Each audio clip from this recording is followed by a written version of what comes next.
Alors bonjour à tous et bienvenue dans cette nouvelle vidéo. Donc aujourd'hui nous allons répondre à la question: est-ce que la victime a tendance à devenir paranoïaque après leur relation avec le pervers narcissique? Alors du fait de la relation, de la fréquentation avec le pervers narcissique, effectivement la victime aura tendance en tout cas à devenir très méfiante et à se méfier peut-être effectivement énormément même de personnes qui sont des bonnes personnes pour elle.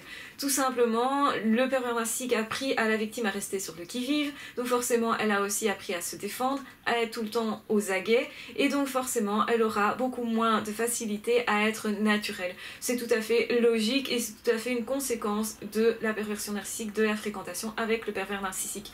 Maintenant, il faut bien distinguer effectivement une personne qui, au courant de la relation, a découvert la perversion narcissique, a compris le fonctionnement et s'est dit à un moment donné, maintenant c'est terminé, je vais y mettre fin, je vais mettre une limite à cette personne-là et je vais effectivement affronter cette personne-là. La différence effectivement quand on affronte cette personne-là en disant ben maintenant c'est terminé, tu ne peux plus continuer, je t'éjecte de ma vie, en gros je ne veux plus continuer avec toi parce que effectivement pour moi il y a des choses qui ne sont pas cohérentes, tu es trop immature, trop égoïste, trop centré sur toi, etc. Des choses comme ça.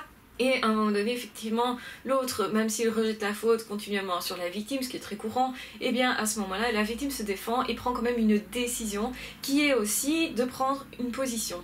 Et donc ça c'est assez bénéfique, c'est assez thérapeutique, dans le sens où justement on met une limite à cette personne-là, et donc du coup on apprend à se défendre quand on fait ça, et non, on apprend surtout à ne pas avoir peur de la personne qui est en face. Alors que cette personne nous faisait peur, on apprend à gérer cette peur-là et à comprendre qu'en fait on est plus fort qu'eux ou qu'elle.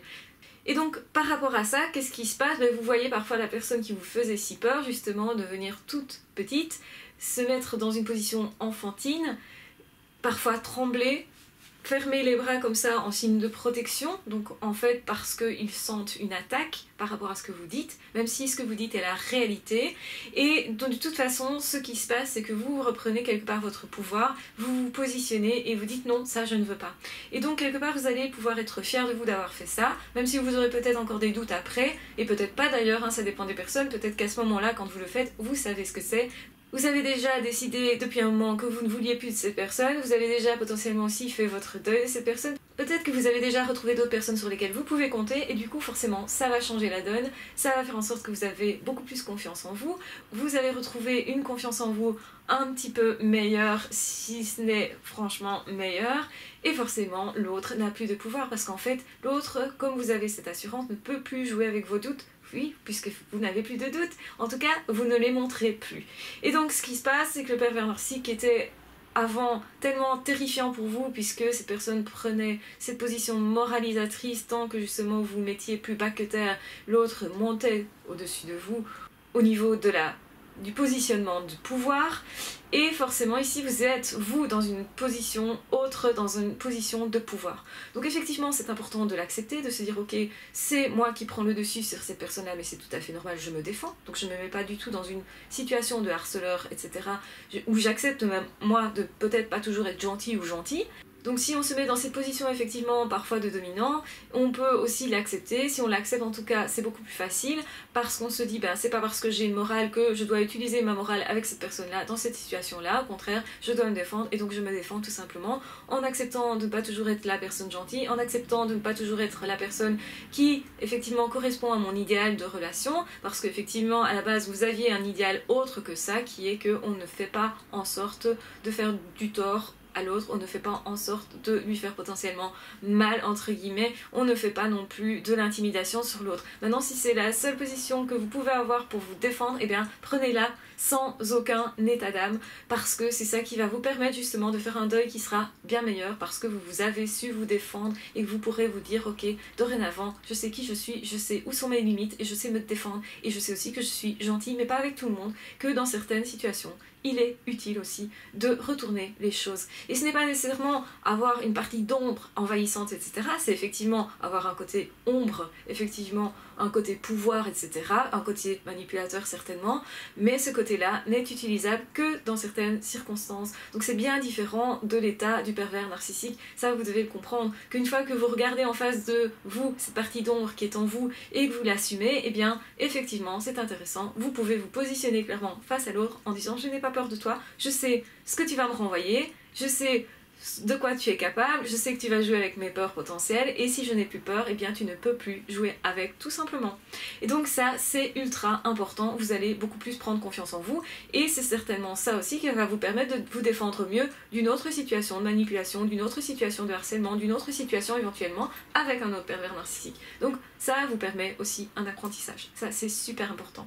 Et effectivement, du coup, vous allez être beaucoup moins paranoïaque quand vous saurez vous défendre et que vous l'avez fait, plutôt que d'être dans cette position, d'être resté dans cette position de soumission, où au final l'autre vous a imposé plein de trucs et puis peut-être potentiellement est parti pour une autre victime, et vous restez là hébété de ce qui s'est passé, et aussi vous vous en voulez de ne pas avoir su vous défendre et de vous protéger et de réagir, etc. Alors effectivement, ça crée un problème au niveau du deuil parce que le deuil va être un petit peu plus long, c'est pas impossible bien entendu, vous devez comprendre que c'était pas de votre faute, mais aussi cette partie-là, et ce qui est intéressant de comprendre, c'est que même si cette personne est partie, ça veut pas dire que cette personne va pas revenir à un moment donné. Ça veut dire que les pervers narcissiques ont du mal à lâcher leur proie, que souvent ils en ont plusieurs en même temps, donc quand ils font un couple ils en font 4 ou 5 en même temps, souvent, et donc du coup en fait que même si vous croyez abandonner, que vous croyez que cette personne ne reviendra jamais, non, soyez pas si sûr, parce que cette personne peut revenir même des années plus tard, même des mois plus tard. Vous recherchez justement au moment où ils ont besoin de se nourrir, et ils se disent mince, j'ai besoin d'une autre victime, qui je pourrais aller rechercher, parce que c'est plus facile d'aller rechercher quelqu'un qu'ils croient être sous leur pouvoir, que de recommencer quelque chose avec quelqu'un d'autre, où on recommence depuis le début, ça leur demande beaucoup plus d'énergie. Et donc du coup, forcément par facilité, ils vont revenir vers potentiellement vous, qui avez été la victime et qui ne vous êtes pas encore rebellé, surtout.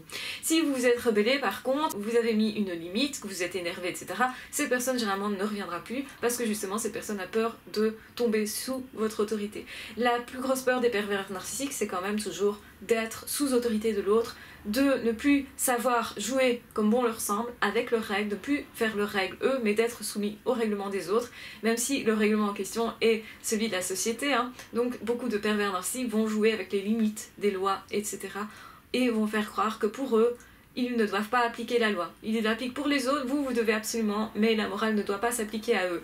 Donc ça, c'est quelque chose dans lequel vous pouvez parfois les coincer, que ce soit de façon juridique, que ce soit de façon morale aussi, donc c'est-à-dire leur renvoyer chaque fois que ah mais là tu es incohérent, tu m'as dit ça et en fait tu fais autre chose. Donc et parfois ils se contredisent dans ce qu'ils disent même, hein.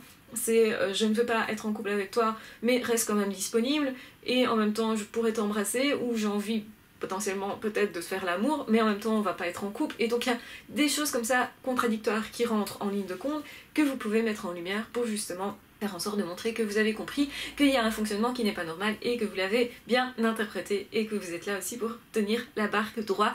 Et donc du coup ça déroute assez les pervers narcissiques, ça les met assez en colère aussi, et si vous le faites suffisamment, vous allez suffisamment loin, normalement cette personne ne va pas revenir, à moins d'avoir vraiment envie de se reprendre une claque à nouveau, parce que certains ont besoin de plusieurs claques, disons-le, pour comprendre que la victime leur a complètement échappé. Donc ils ont du mal effectivement à perdre leur pouvoir et à voir qu'il y a une perte de pouvoir. Pourquoi? Parce que ça leur fait mal, hein, ça leur fait énormément mal de se sentir moins que rien, justement, de se retrouver face à eux-mêmes, puisque quand il n'y a plus de victimes, alors, ils se retrouvent face à eux-mêmes, face à leur manquement, à leur vie intérieure, etc.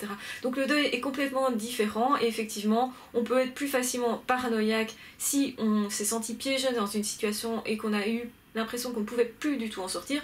Mais il y a toujours dans la relation avec un pervers narcissique, il y a toujours ce sentiment-là à un moment donné. Ça ne veut pas dire qu'on reste dans ce sentiment-là. Si on arrive à se défendre, eh bien ce n'est plus du tout ce sentiment-là. Au contraire, c'est un sentiment de jouissance, hein. Quand tu nous dis enfin à l'autre, tu n'avais pas le droit de faire ça et moi je te mets une limite, même si on ne le dit pas comme ça, on le dit autrement, eh bien à ce moment-là, c'est génial, parce que ça vous autorise aussi à reprendre votre liberté, et vous avez réussi à remettre les choses à leur juste place. Et c'est pour ça que vous jubilez. Peut-être certaines personnes vont se dire mais c'est pas normal que je ressente de la jubilation par rapport à ça, c'est pas normal que pour moi ça me fasse vraiment rire que cette personne est en train de perdre ses moyens devant moi.